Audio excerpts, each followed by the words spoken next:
nous expérimentons l'ego comme un flux de pensée infini dans notre esprit qui interprète en permanence, qui nous donne des conseils en permanence, qui identifie quelque chose, qui analyse quelque chose. Il juge quelque chose ou il semble faire apparaître des idées. Finalement, ces pensées n'ont pas de signification, mais comme nous leur prêtons croyance d'agir selon ces pensées et de voir le monde à travers ces pensées. Et le système de pensée égotique, comme nous le savons, est basé sur la séparation. Alors rien ce que nous pensons personnellement est vrai.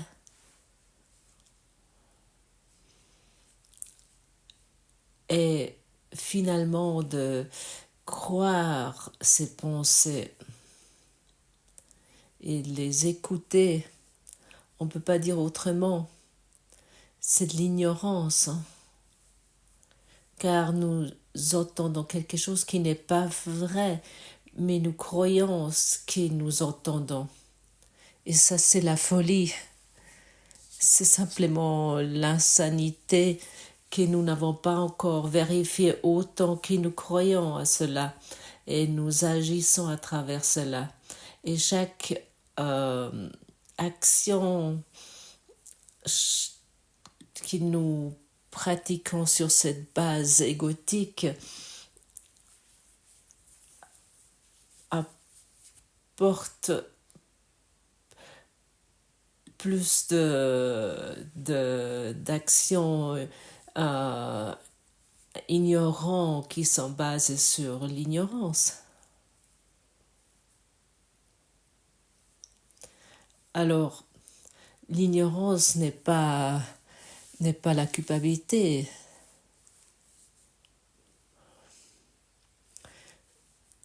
Notre ignorance finalement est un appel au savoir, à la connaissance.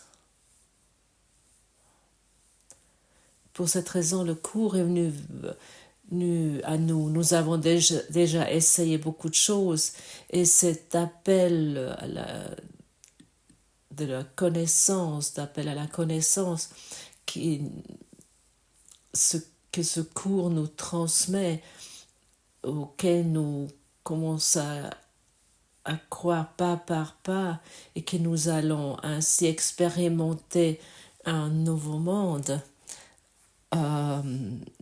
selon ta foi, il t'arrivera. Et il semble souvent être difficile de vouloir abandonner ces anciennes structures de pensée, ces anciennes structures de pensée sur nous-mêmes, de pouvoir les abandonner. Et malgré c'est possible, et cela nécessite une pratique, un entraînement, ça c'est évident.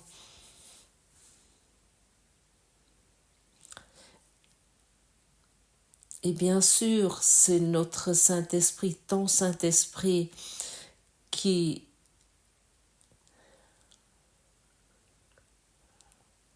nous amène avec la correction de la perception vers la vérité. La vérité que nous cherchons. Et plus que nous nous tournons vers la vérité, plus que nous devenons créatifs, plus que nous devons inspirer ou motiver, et plus que nous sommes heureux. Ça se passe automatiquement. Nous n'avons pas besoin de faire quelque chose parce que le bonheur que nous cherchons, il est en nous. Et la voix de l'ego nous a disent sans cesse que le bonheur se trouve dans le monde, il faut le trouver dans le monde. Et autant que nous regardons ainsi sur le monde et nous espérons de trouver quelque chose ici, nous nous trouvons loin de Dieu, à la distance avec Dieu.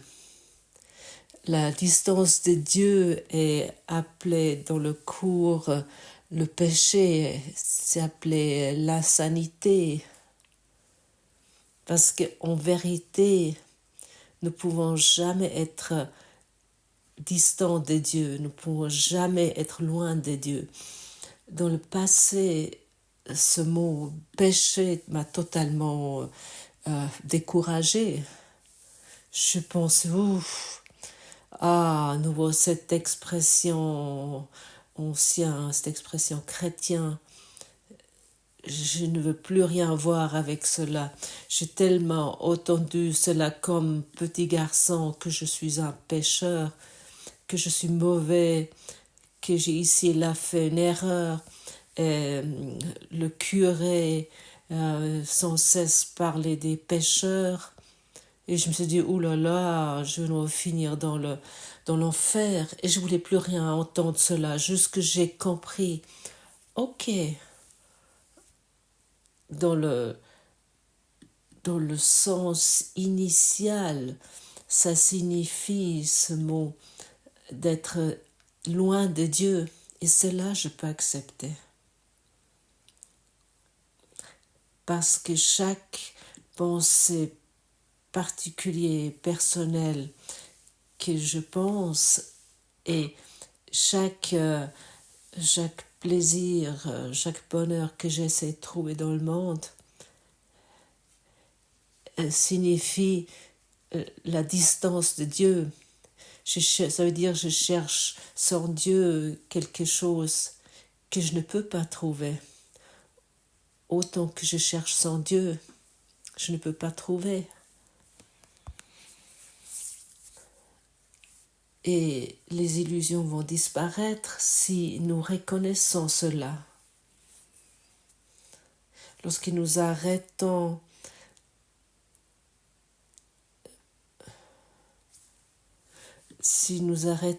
de prêter attention à la voix de l'ego, ce flux incessant de jugements, de pensées, de critiques,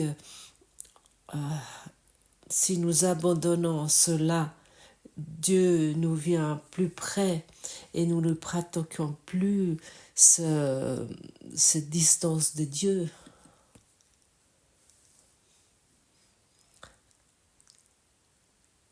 Et notre nouveau thème spécial que nous commençons aujourd'hui, qu'est-ce qu'est le péché? Le péché est insanité, la pratique de distance avec Dieu est la folie. C'est simplement l'insanité.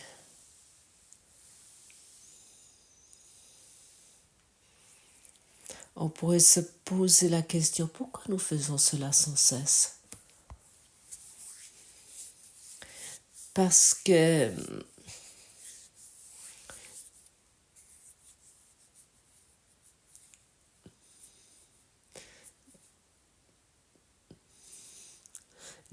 cette voix qui est dans notre esprit créateur, nous nous rappelons que nous sommes nés de Dieu en tant qu'esprit de Dieu, parce que nous donnons foi à cette voix. Et nous devons comprendre cette voix nous a rien à proposer, mais autant que nous croyons qu'il y a encore quelque chose, nous sommes loin de Dieu. Nous sommes fous, nous sommes insanes.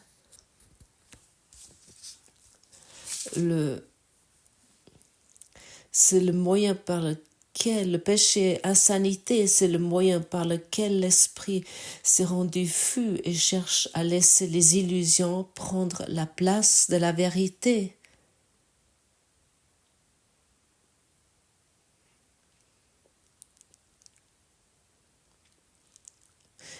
Étant fou, il voit l'illusion là où la vérité devrait être et là où elle est réellement.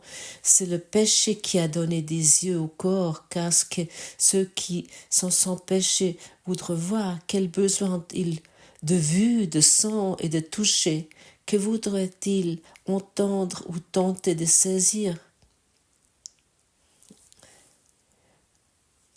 Que voudrait-il sentir le moindrement? Sentir n'est pas connaître, et la vérité ne peut qu'être remplie de la connaissance de rien d'autre.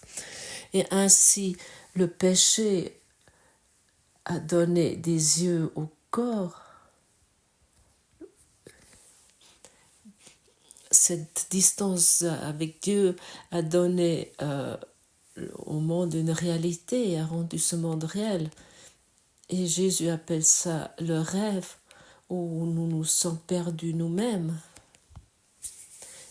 Et ainsi nous cherchons des sons, nous cherchons le toucher, nous cherchons la tendresse, nous cherchons toutes ces choses, nous cherchons l'amour.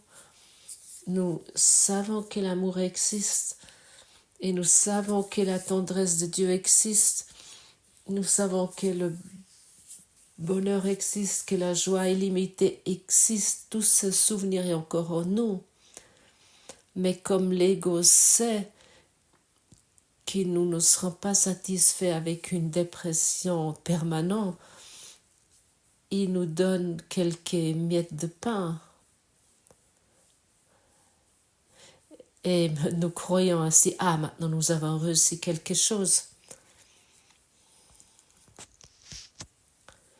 Et nous pouvons donner croyance à ces pensées que nous avons dans l'esprit. Et c'est ça la folie. Et c'est ça la distance avec Dieu. Et c'est ça qui nous rend malades. Ce qui nous laisse tellement sentir seuls et nous continuons à chercher. Ça n'était pas cela alors. Ça doit être autre chose, un autre partenaire de vie, un autre conjoint. Maintenant j'ai besoin de mon âme sœur. Si j'aurais mon âme sœur, à ce moment-là, ça va fonctionner. Il y a tellement de personnes qui languissent après un âme sœur et ils ne constatent pas qu'il est à côté d'eux. L'âme sœur est celui avec qui tu as le plus grand conflit. C'est lui, ton âme sœur. Ton âme sœur est celui qui t'a pas encore pardonné. L'ego sait que tu cherches ton âme sœur. Mais il te dit d'avoir quelqu'un de mieux, que c'est quelqu'un d'autre, une autre. Il est directement ici. Il est sans cesse dans ton esprit. Tu te préoccupes sans cesse avec lui. C'est celui que tu n'as pas encore pardonné. C'est celui avec qui tu as le plus grand conflit, qui t'a peut-être infligé des choses terribles, qui t'a blessé, qui t'a manipulé, qui t'a trahi.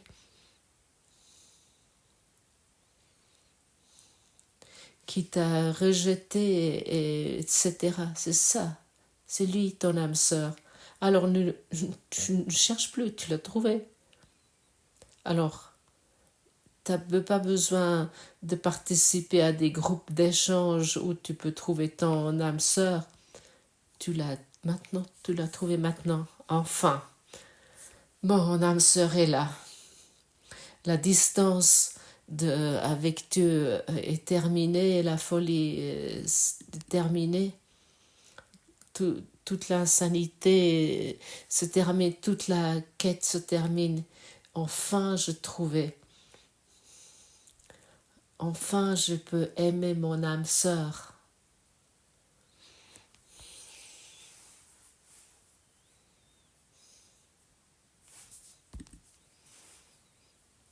Quel bonheur. Merci Dieu que tu m'as donné un si merveilleux âme sœur. C'est le mieux que j'ai pu rencontrer. Ainsi nous regardons sur le monde. L'ego a tout mis à l'envers. Et il nous dit, là dehors, il y a quelque chose.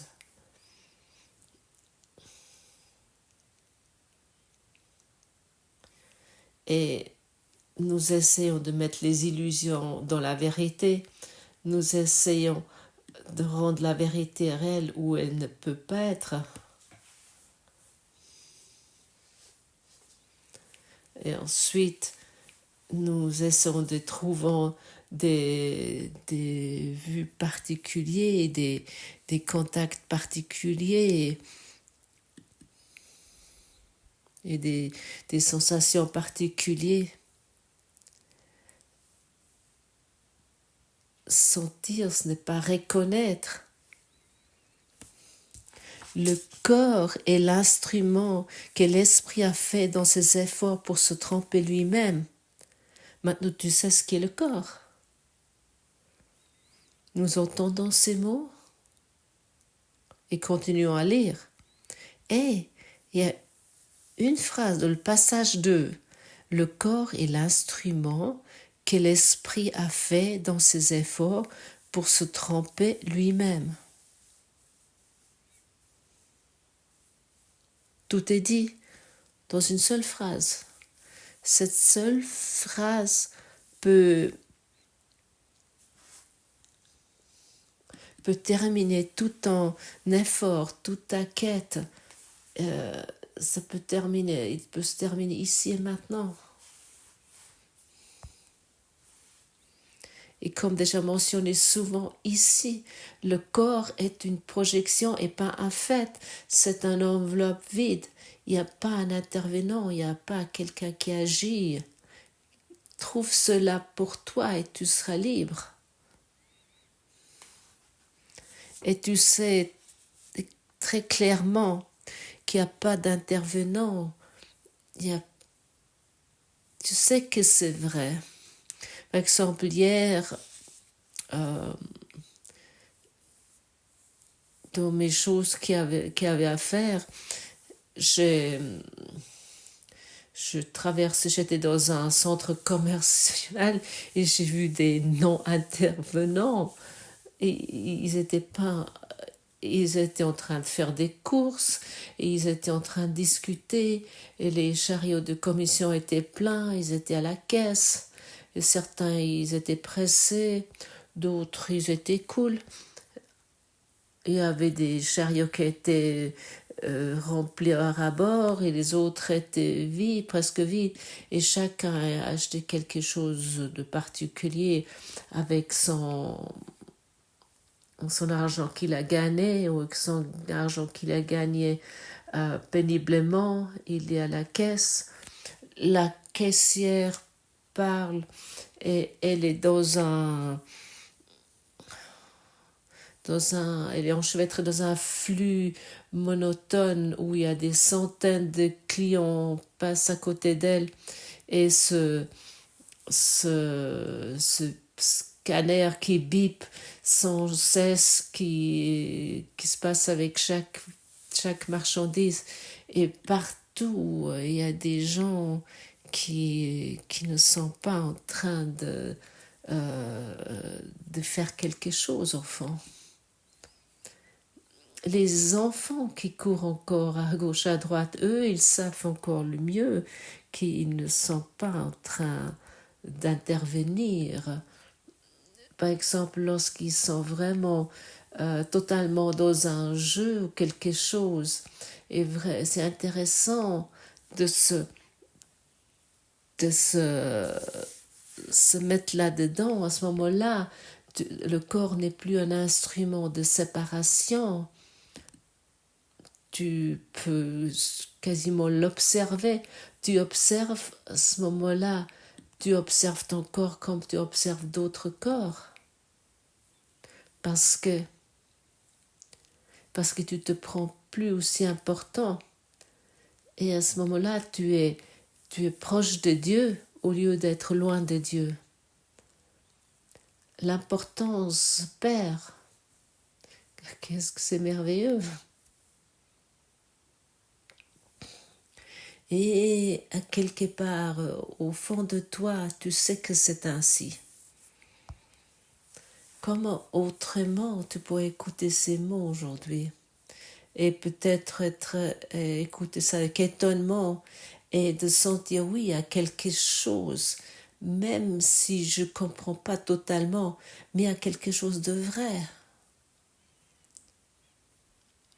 Comment autrement l'idée pourrait encore toujours apparaître d'un rêve?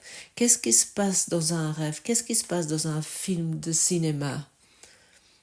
On ne peut pas dire que les protagonistes sur l'écran sont des vraies personnes. C'est uniquement des images projetées, comme le monde, comme le paysage qui fait partie.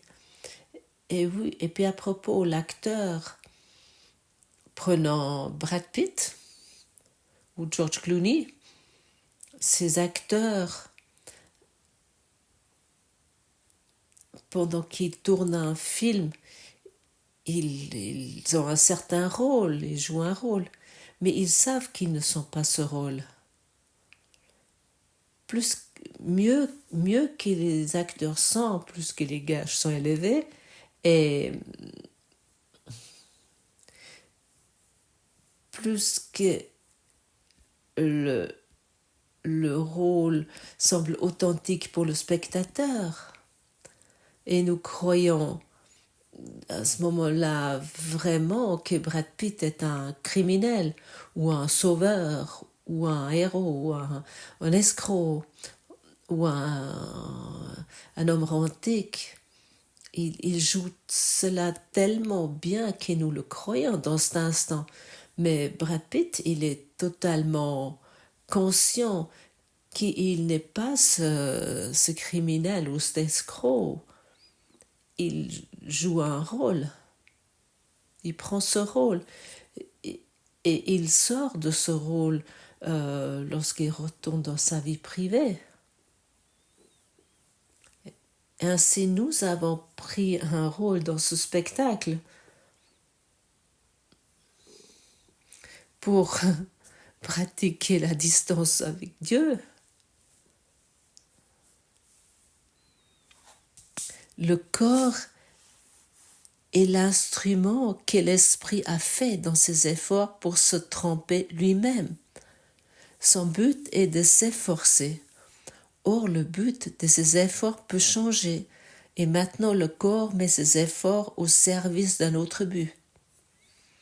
Ce qu'il cherche maintenant est choisi par le but que l'esprit a pris pour remplacer le but de tromperie de soi. La vérité peut être sans but tout autant que le mensonge. Les sens recherchent alors les témoins de ce qui est vrai. Et autant que nous utilisons nos sens pour cela, c'était déjà mentionné hier, autant que nous utilisons les sens pour rendre l'illusion réelle, à ce moment-là, l'illusion est réelle pour nous.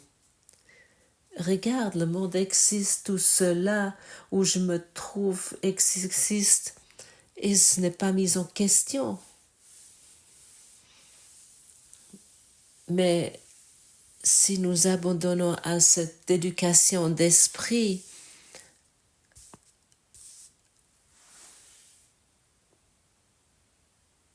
que le but qu'ils nous ont eu avant d'être distants de Dieu va être abandonné pour nous reconnaître en nouveau en Dieu.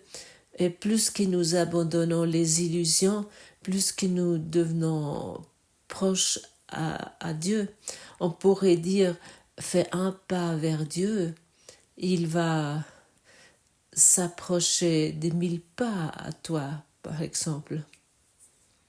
Ça veut dire chaque fois que nous prenons du temps pour pratiquer, nous pratiquons plus pardon, où l'illusion n'a pas de place.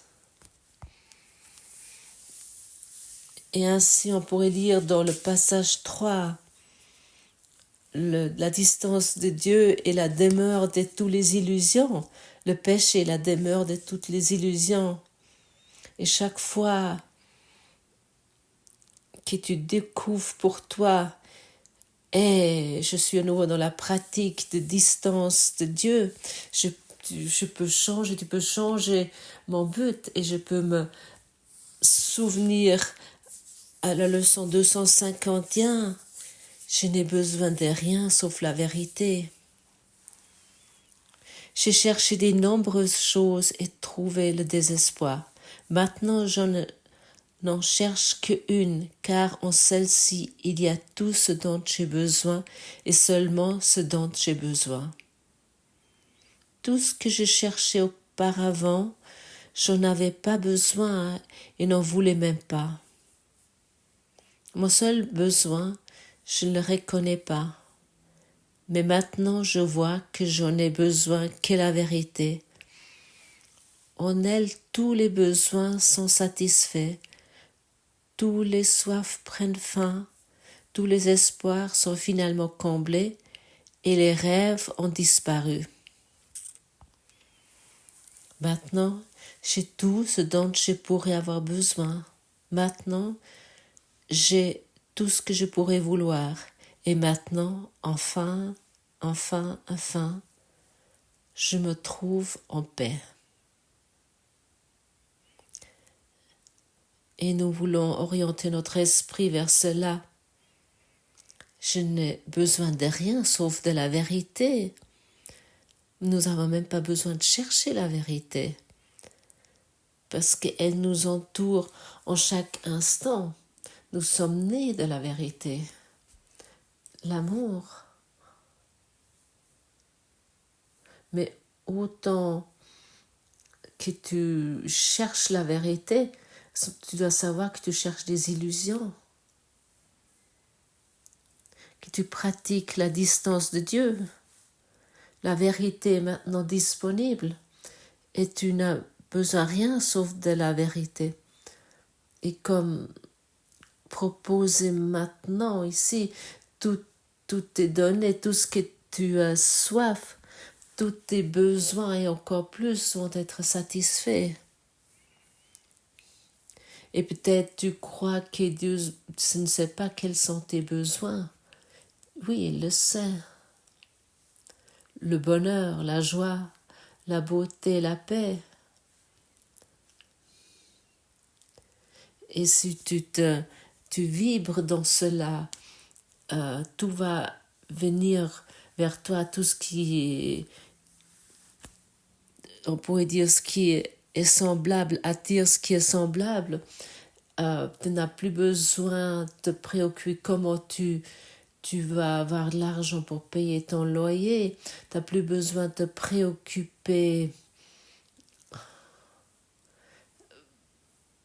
de ton avenir, parce que ton avenir est certain, parce que tu te trouves en vertical, où l'avenir et le présent sont qu'un. Tu n'as plus besoin d'efforcer, tu n'as plus besoin d'obtenir quelque chose si tu reconnais la vérité en toi.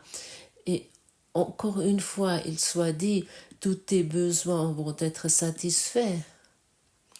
Mais je peux juste me rappeler, lorsque j'ai lu cette leçon, il y a longtemps, il y a beaucoup d'années en arrière, j'ai pensé,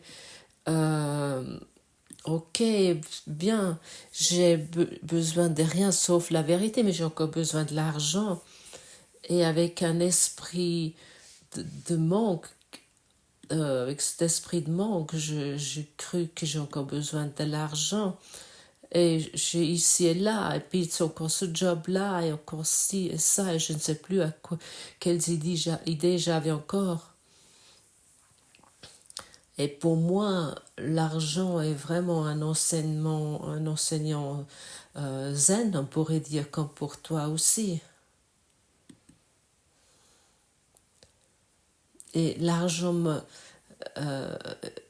reste loin autant que je suis dans l'esprit de manque. Et tout cela change si tu abandonnes cette distance de Dieu et si tu abandonnes cette idée de manque, comme déjà dit, c'est qu'une erreur, ce n'est pas la vérité. Et une erreur peut être corrigée. On pourrait dire c'est l'ignorance. Et l'ignorance est remplacée par la vérité, par la connaissance. Maintenant, tu sais ce qui est ton but. Tu n'as besoin de rien sauf de la vérité et oriente ton esprit vers cela. Et le corps va réagir selon ça. Et tu vas trouver la vérité et que les sens qui étaient utilisés jusqu'à présent pour rendre le manque réel, ça veut dire, le manque signifie je dois encore remplir à quelque part ce manque et je dois le chercher sans cesse et ces sens vont être soudainement utilisés pour se souvenir à la vérité. Parce que tes messagers, tes sens vont être envoyés pour se rappeler à la vérité et ces messagers reviennent et te communiquent de la vérité de partout. Mais tout cela n'est que notre état d'esprit. Tout ce que je vois, je le récolte simplement, dis simplement. Qu'est-ce que tu as besoin de plus que de savoir cela pour que tu puisses commencer. Aujourd'hui, c'est le jour 1 de ta vie. C'est le premier jour. Tu vis qu'aujourd'hui. Demain, c'est une toute autre journée. On pourrait dire, tu vis que ce seul moment, à cet instant. Et dans cet instant est la vérité. Dans soi un, ton seul un, ta unité qui n'a jamais encore pu être menacée ou blessée.